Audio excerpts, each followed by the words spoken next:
everyone! Welcome to the 7th Kill Cats crew broadcasting. This is me, NH Leviathan, with my buddies Intoxicated and KP, ready to take you on another journey. We are the trifecta of hatred who's going to be talking about horror movies of 2015 today. Plus, we're going to have talk about some news pieces related to metal music, and I think we're going to have some rants for you today as well. Let's go straight to our first piece, which is metal news. And I think KP has something for us first. Yes.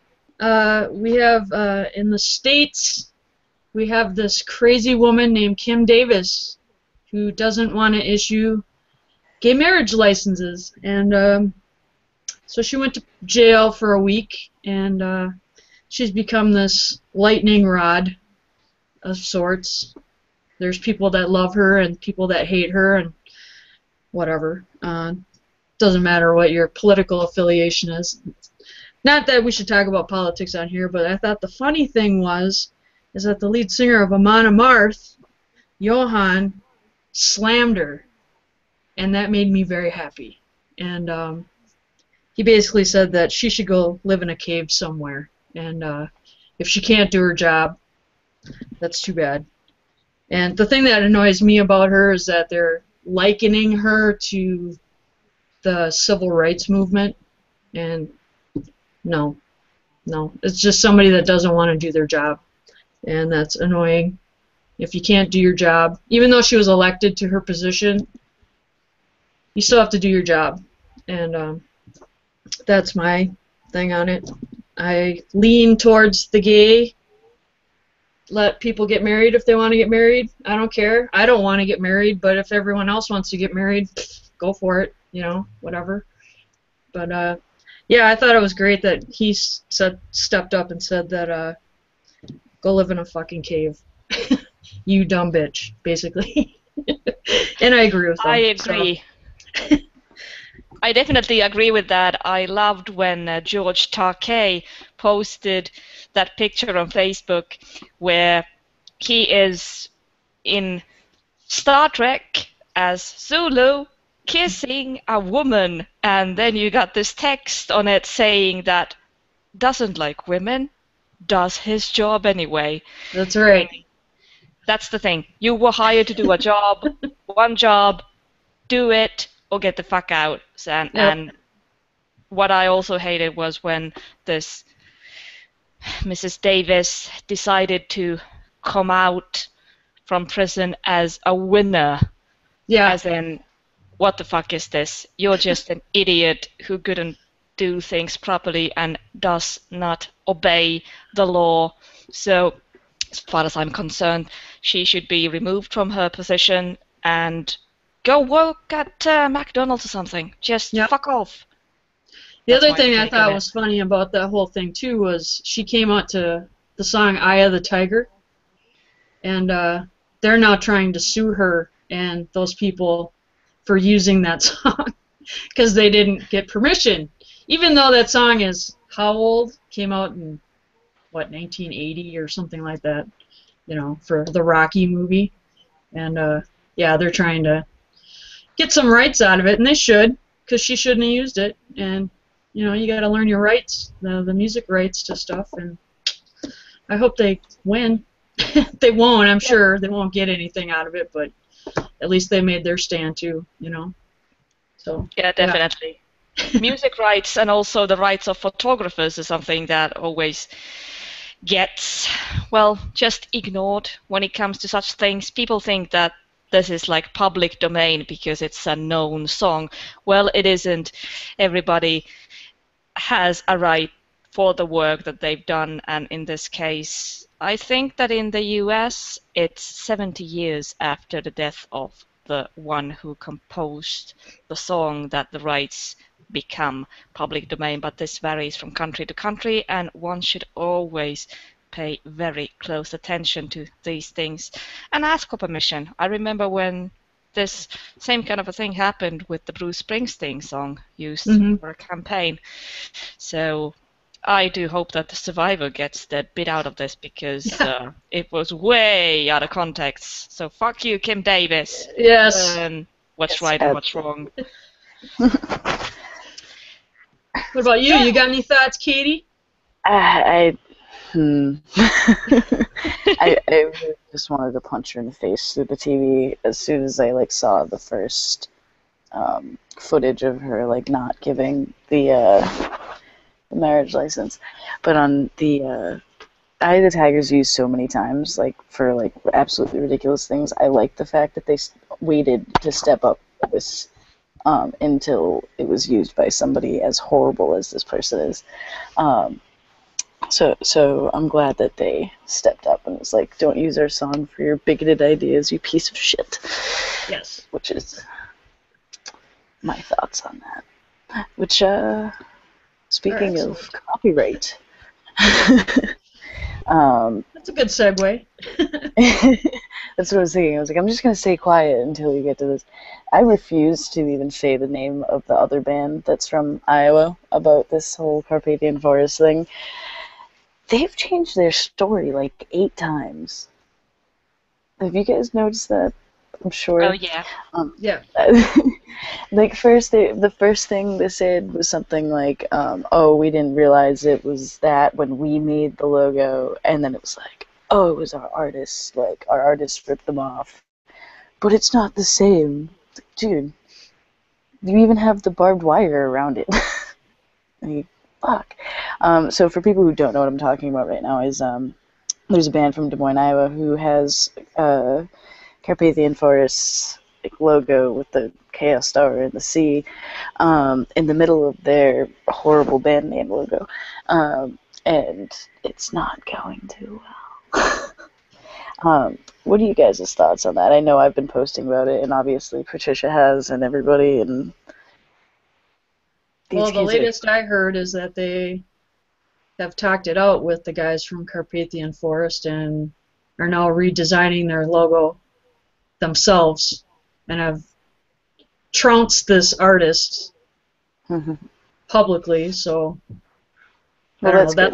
That's the latest I've heard, and they apologized to all the fans and apologized for jumping on the Carpathian Forest fans and the hate mail and the death threats that they got.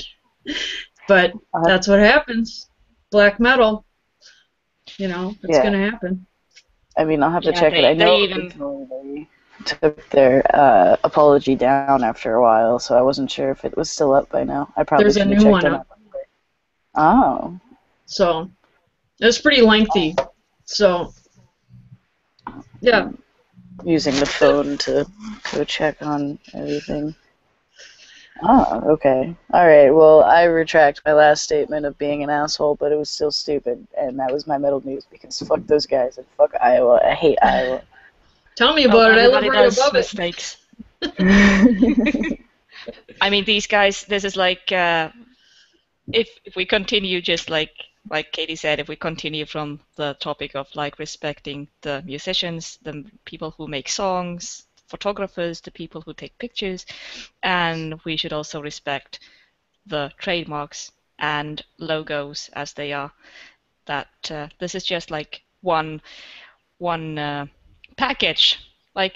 You should respect intellectual property. It is not worth less just because you cannot grab it in the same way you can grab your iPhone. So let's hope that these guys learned a lesson, and whether it was there are some artists who made the logo, whether it was themselves who made it, let's just hope that everybody learned a lesson here, and hoping that they're gonna be going somewhere with their career. I mean, everybody makes mistakes when they're kids and like that. Not that they're pretty young, so For the iPod generation, maybe it isn't as clear cut as for us what it means to use somebody's logos and stuff. So Yeah, I've drawn logos for people, so it's yeah, I'd be pissed if someone swiped it and used it as their own. I haven't had that happen, so yeah, I have Yeah, to just for admit that there's certain kind of how should I put it? I get some satisfaction from those logos that my company owns. That when I get to send somebody a message and saying, you know, I own that, and here's my copyright number, which is applicable worldwide. So would you mind sending all that stuff to me? There's a certain kind of satisfaction to that. Of course, there's some people who then are really sorry, and then you just, you let them be. But then there's some people who then just, start to saying like, but this is like public domain, and I'm just like, no, no, no. yep. I'm a bitch. I know it. It's fine.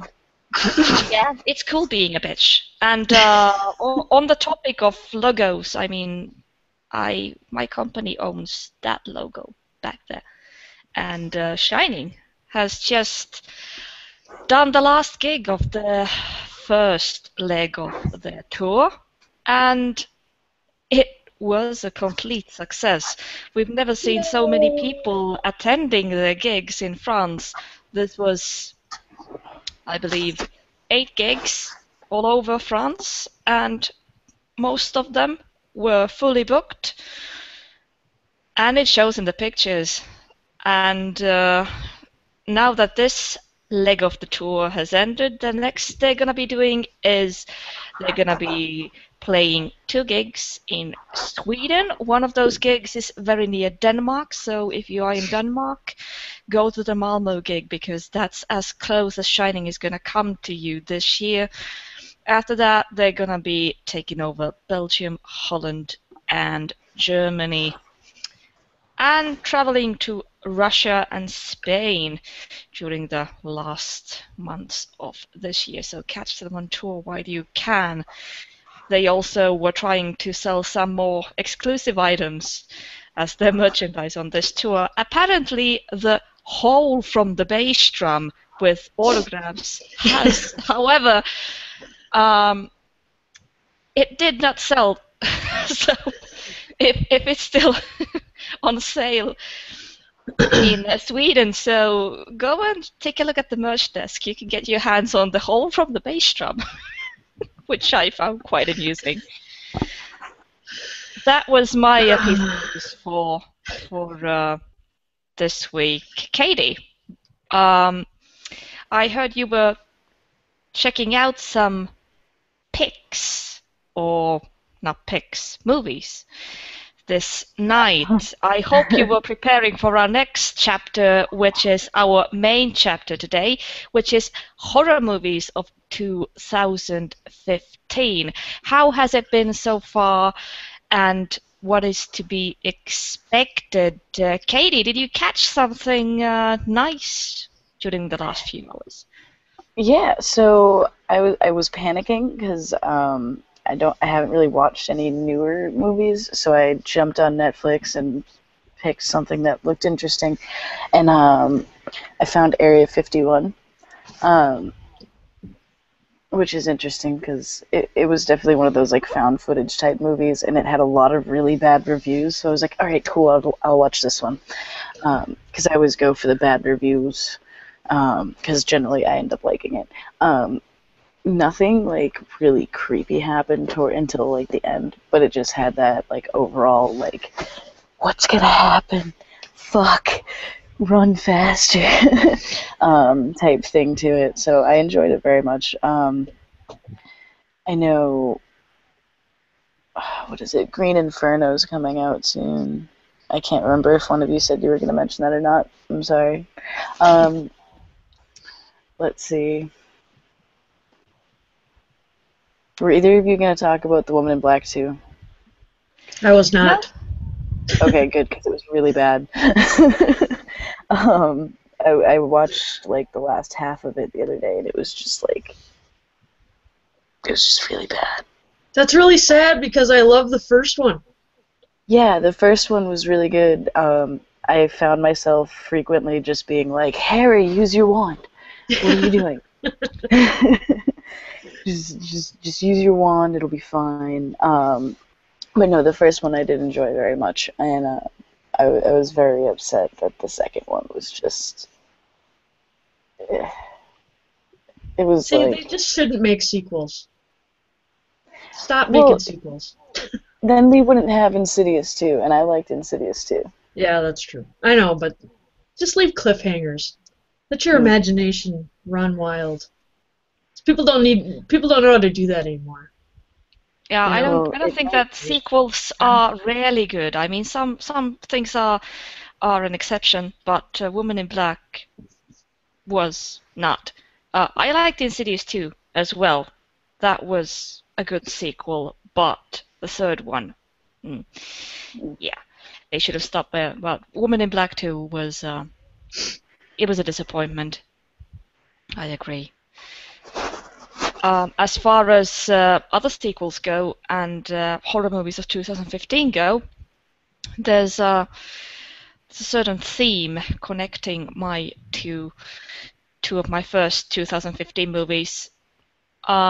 Contracted is a zombie or body horror movie, which is about sexually transmitted disease. In this case, you become a zombie because you contract it during intercourse. And Contracted actually is a series of movies. And they just came out with Contracted 2, and they're going to be coming out with Contracted 3, I believe, as early as January. So they're making these films like chop, chop, chop, like right after each other. And I find the theme interesting. Contracted 1 is a really good movie following the rotting on the inside development of the main female character.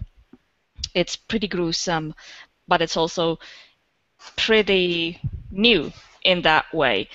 So I recommend to at least see Contracted 1 and also 2. 2 is not a disappointment either, though it doesn't have the shock effect of number 1 because you already know where this is going. The other film of 2015, which actually came out in the end of 2014, but it's placed on that change of year, so I count it as a 2015 film. That is It Follows, which is another kind of horror which is related to sexually transmitted diseases. In It Follows, a young girl gets a sexually transmitted ghost or an entity that then starts following her, like just going straight to where she is. No matter where she travels, this entity is coming for her, trying to kill her. And the only way that she can get rid of it is to transmit the disease further. But of course, gangbanging and transmitting it further does not have an effect if that entity then kills all the people she's been banging. So it brings quite a interesting and stressful twist to the plot, and it's extremely creepy, and yeah, it's sort of the feeling you get. Try imagining yourself waiting for test results for like half a year, never knowing if it's gonna be okay or not, and then take that feeling to a film. I think It Follows captures that feeling perfectly in a really, really creepy fashion. So It Follows is definitely one of my other recommendations of horror films of 2015. It really gets to you, and you're going to be thinking about the film long afterwards. And those are the two highlights for me. I mean, it's on an unrelated note. My other highlight would be the remake of Poltergeist, which, though it got slapped pretty bad in the press, I didn't think it was a bad film. Everybody kept like looking at it as a remake, But as a self-standing film, it was well executed, and of course we knew what was going to happen and blah blah blah. But then again, if you would show that film to a horror enthusiast who was born in the late 90s or in 2000, so I think that would stand out as a good horror film, but that's just my opinion. So yeah, maybe next time you see it, or if you haven't seen it, look at it with a different eye. Don't look at it as a remake, look at it as a self-standing horror film. Maybe you might like it. Don't know. Well, I am a bad movie goer. I don't go to movies very often, and I don't have Netflix, and I just have cable that doesn't have any movie channels, so I don't get to watch very many horror movies, or movies in general. So mine are previews, actually, that have two movies that I would really like to see. And one of them actually came out yesterday that I was looking at. It's called Some Kind of Hate. And it's about a bullied teenager that is sent to a reform school where he accidentally summons the spirit of a girl, herself a victim of bullying, and who takes vengeance on his tormentors. And I love bullying, and I love vengeance, and I love spirits. So that sounds kind of good. And the girl looked pretty kick-ass in the trailer. We can always link the trailer to our Facebook page and all that stuff. So that one looked good. And then the other one was, what am I thinking of here? Is part of the 8 Films to Die For that Nellie mentioned to me earlier. And that's Lumberjack Man, which comes out on October 16th. And that is as the staff of a good friend's church camp prepares for a spring break filled with the fun under the sun, a demon logger rises up from his sap boiler to wreak his vengeance and feast on flapjacks soaked in the blood of his victims. I'm a lumberjack and I'm okay. I sleep all night and I walk all day. I'm really looking forward to Lumberjack as well. I mean, After Dark Films, I don't know if you've heard about them, but After Dark Films is a company that specializes in distributing good horror films. They have recently taken up some action and some other stuff as well, but they specialize in horror. And if you go and look, for example, there's a really good Wikipedia page about After Dark Films where they list all the movies that they've been distributing. They have really good taste. Part of the campaign, so to say, is that once every year they come up with 8 films to die for, like 8 top picks from their selection, and they distribute them all over the US, even in movie theaters. They always have the premiere on one certain day, and really soon afterwards they put them out on DVD and on demand. This year there's going to be another 8. Lumberjack is one of them. Of previous 8 films to die for, there's many really good horror films in there. There's, for example, Dread, which is a movie based on Clive Barker's horror story of the same name. Then there's Seconds Apart, the story about those malevolent twins who wreak havoc with just by themselves and imagine things that are not really there. There's Asylum, which focuses on this prison blackout gone horribly wrong. After Dark Films in general, they pick their films with care, and especially the 8 films to die for are something you guys should not miss. So I'm really looking forward to October the 16th so I can see Lumberjack, Re-Kill, and all the other goodies that are coming out. Hopefully I will actually get to see these 2 movies. So, yeah. I think they got a website up which lists all the theaters that they're going to be playing in. So it's kind of like a festival. Like in Finland we have this thing called Night Visions, which happens 2 times every year. Of course, during Halloween and then during spring as well. During this Night Visions night, you can buy a ticket and go see horror movies for a whole night non-stop. That's So awesome. of course you have popcorn breaks in between, but you just buy a ticket. The first film starts at 8 and the second at 10, the next at midnight, and then 2 o'clock, 4 o'clock, and then at the end you're gonna see who's still standing. It's really cool. So 8 films to die for on the 16th of October. It's gonna be something like that. But, I think those times of showings are gonna be a bit more humane. I hope. So yeah, So speaking of new movies, I have to rant and rave about a movie that's not a horror movie. okay. Black Mass was. I know I've already Black said it to you guys. Mass! Oh my god, it was so good. I'm dying to see that one. So I love should the go see it. trailers. Oh, juice. That I can't even put into words. It was really good. And being from Boston, any type of Boston-themed movie, something that we all hate is when the actors like overdo the Boston accent because it just kills it. Like prime example is that movie Ted. Like, even though he's from Boston, he just like overdoes the Boston accent so much, and it just bothers me.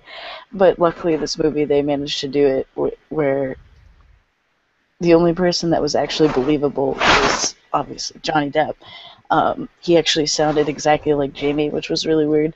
But I mean, and the other ones, like, they did a really good job at keeping it, like, you know, park the car, have a yard, bullshit, fucking Boston accents, and it wasn't, like, obnoxious.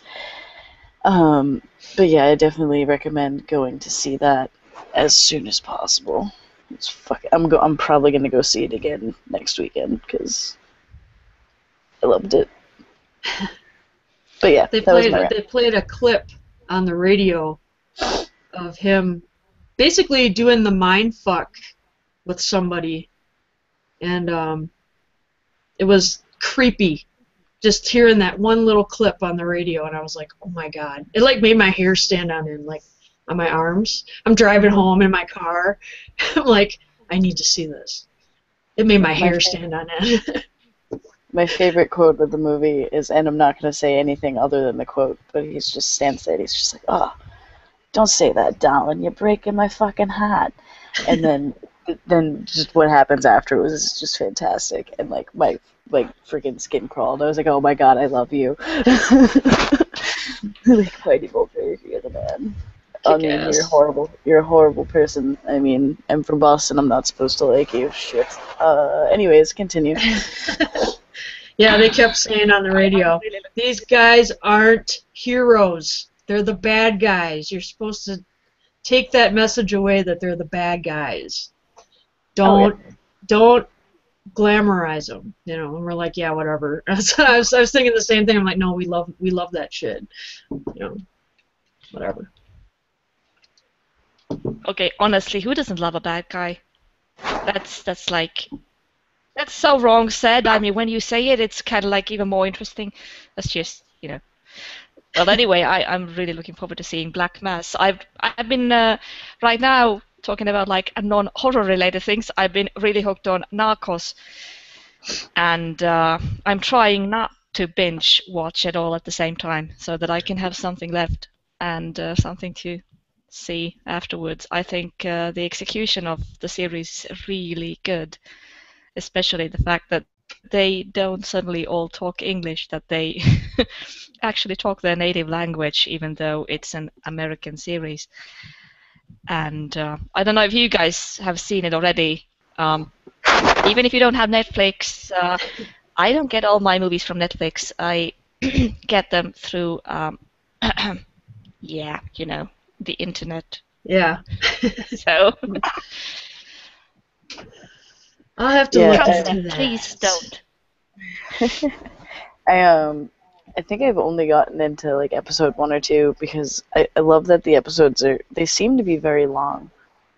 Yeah, they are. Or I just fell asleep. I don't know, but I only fell asleep because it was really late. But it is a really awesome series. And KP, I'm just gonna have to give you like my Netflix login or something, and you can just watch it on your computer. But Yeah, exactly. Otherwise, I would do the same, but I only have dealt mine to like 4 people yeah, in like my family, so it could get a bit crowded in there. yeah. But it's definitely interesting, and it's probably what I'm gonna be doing most of the day tomorrow is binge watching the shit out of it. Cool. I'll have to check it out. Check On it out. the rant section of today, I would like to rant about people who dismiss depression as something you can get rid of just like that. I myself recently I'm like slightly bipolar, and I do have medication to fight it so that I can keep myself top notch. But the people that come to me and say like, yeah, just get over it, and don't get the fact that even how minor it might seem, just one disappointment might lead to several days of not functioning, even several weeks. Those people should go and check their heads instead. I think it's as horrible as dismissing somebody's view on religion, their sexual orientation, or it's just dismissing a part that is a part of that human being. And instead of helping, they're just making it worse. They're just making us feel worse than we should when we shouldn't feel bad at all. Have you guys had similar experiences? Oh yes. It's all in your head. That's the one I hear all the time. It's all in your head. Just be happy. Yeah, that's a big fuck you. Yeah. Blow me. That It's like you have no idea. You have no idea. Just shut your mouth. You know. I was referring to the never-ending story syndrome yesterday when I was talking about this on the internet, that you get the feeling of just sinking deeper and deeper into the swamp, and yeah, you want to tell that fucking horse that you fucking pussy of a horse, you just gotta go, you just gotta get up and get out of the swamp, don't sink, just get the fuck out of there. Yeah, that's what we're doing all the fucking time in our heads. We're like feeling bad about it already, so fuck you, don't make it worse. We're gonna get out of it eventually, and we have helping things to help us get out of there. So if we take our drugs for that, let us. We need them just as much as your poor mother needs her blood pressure medication, just as much as other people need their diabetes medication. So fuck off with your opinions. If we are depressed, we are gonna be it, and it's part of who we are. If you don't get it, then we don't need you. So that's it from my part. I'm just feeling aggressive today because of the feelings I had before about this. So that's my rant for today. You guys have any? Go ahead, Katie. Yeah, no, I totally agree. When you're in that state and somebody's just like, oh, like, well, why don't you just go for a walk? It's like, do you have any idea how difficult it is for me to even contemplate getting out of bed? Like, I don't. I'm not leaving. But luckily after a while you kind of like can sense it coming a little bit, but you still have to deal with it. And surrounding yourself with people who understand that is probably the best way to go about it. Granted, when you're all in the same rut at the same time, it's miserable. But at the same time, you're all there to kind of pull each other out of it. But yeah, I have to agree. It's probably my biggest pet peeve is when you're down and somebody's just like, oh, just do this. It's perfectly fine. No. Yeah. And I have to go out of my house or like put clothes on and fuck this shit. I don't want to do anything. So, you know, I agree. It's fucking frustrating and hitting that Yeah. 6-month mark of not being on meds anymore. So I'm just like, this is a bad idea. And we It's all get in your those head. things. But My rant- on to happier things. I mean, it's sometimes when you do then feel good. I mean, then it's. I think we feel better than most when we actually get a good day. Oh yeah. Absolutely. I told somebody at work that I had depression, really bad depression, and they're like, "But you smile all the time." And I go, "'Cause I'm on fucking medication." Yay! If I wasn't, I wouldn't be. Yay! And I mean, we're pretty good actors anyway. I mean, Yeah, I'm worrying about 1,000 things, and if I would like stop and start to think about things, if I wouldn't have so many things to do, I would be wallowing in that deep, dark swamp of depression a lot. I wouldn't be smiling at all, but here I am going, oh, wah!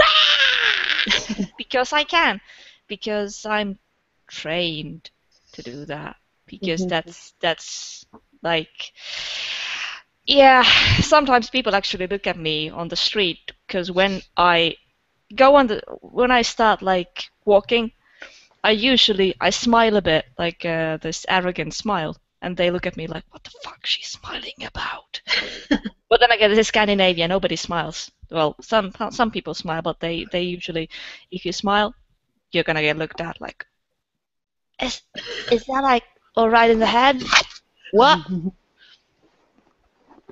It's weird. But yeah, I think this brings us to our weekly shout-outs. I got 2 shout-outs. I just saw the Keith Richards documentary on Netflix. What's there to describe? We should all start worrying about what kind of a world we're gonna leave Keith Richards. We all know the story of the unbelievable man who probably has more drugs in his veins than blood. But this documentary shows the real musicianship behind it, and really a jolly good fellow. So I recommend everybody to take a look at that to see the real person behind all this legend and the myth. So that's one of my shout-outs for today. And my other shout-out goes to Jeffree Stars, because his music has been keeping me in positive feelings this whole fucked up week. So in his words, I'm just gonna say, raise your glass if you don't give a fuck. Blow me, you faggot. To all those who let me down this week. Fuck you! That was my shout-outs. You guys, what do you have? That's awesome. Well, I have a band from Sweden called Grift, and they're from, let me see if I get this right, Västergötland? Västergötland? That was perfect. Was it? Västergötland. Västergötland. Yeah, you got it right on the first one. Yes! Yes! And now Frederick can't yell at me, so he says I don't practice my Swedish. And I just found out about this band from a friend that I met at Blastfest from this year, and I looked them up, and they're amazing. They sound amazing, and they actually wrote about themselves perfectly. So I'm just going to read off their Bandcamp page what they wrote, because it describes themselves perfectly. It says, Grift's ambition is to evoke the mood some people are in great need of, the mood you can express through other mediums than music, images, and in some cases even through words. This kind of escapism is about breaking the chains of everyday given norms and for a short moment becoming a stranger lost in a state of uncertain homelessness. And you listen to it and you just kind of get lost in it, and it's not doomy. It's just hard to explain. You have to. They just put out a new video, because their album actually just came out yesterday, called Sinner, if that's right, Syner, and The name of the video is Svaltorna. Svaltorna. And we'll link that video, and it's really good. And I think you guys would enjoy it. It's good shit. And they're on FB, they're on Bandcamp, and they're on Instagram. So we can link all that stuff too. So check them out. Grift. Word. So Well, let's wrap this up with Katie's shout-outs. yeah, so Magua is amazing, and they're going to be on tour soon, if not already. I think it's soon. I think it's November over here. I just stumbled upon them like last month, and I'm mad that it took me that long. And I don't even know if I pronounced it right, because I know it's MGL with this little line through it, A. But Oh, those guys are awesome. Yeah, everybody keeps saying Magua, so I'm assuming that's how it's pronounced. Or maybe that's just our fast. Yeah. McGlurfin, that's their name now. But yeah, definitely check them out. I will link it and link some of the tour dates around the States later. Of course they're not And coming here. probably not. I think they're just doing a coast thing. Yeah, figures. Yep, they're playing here with like Sangus and somebody else, and Sangus is a fucking fantastic, filthy band from Rhode Island. It's another band you should check out. But other than that, I'm done.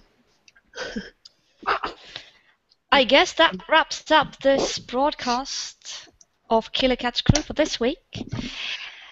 We hope that you will go and check out our webpage, killercatscrew.com, that you go and like our Facebook page, which is facebook.com/killercatscrew. Like. And always be sure to leave your comments and suggestions, as we are always searching for new topics to cover, new movies to check out, new bands to listen to, and then talk about. So whatever you have for ideas, send us all your ideas, all your comments. They are more than welcome. Of course, we are also on Twitter at KillerCatsCrew. So go check us out. And don't forget to join us next week for our next broadcast. This is NH Leviathan signing out. Bye-bye. KP, toodles. It's intoxicating later. Bye. Go away. Fuck you. Blow me.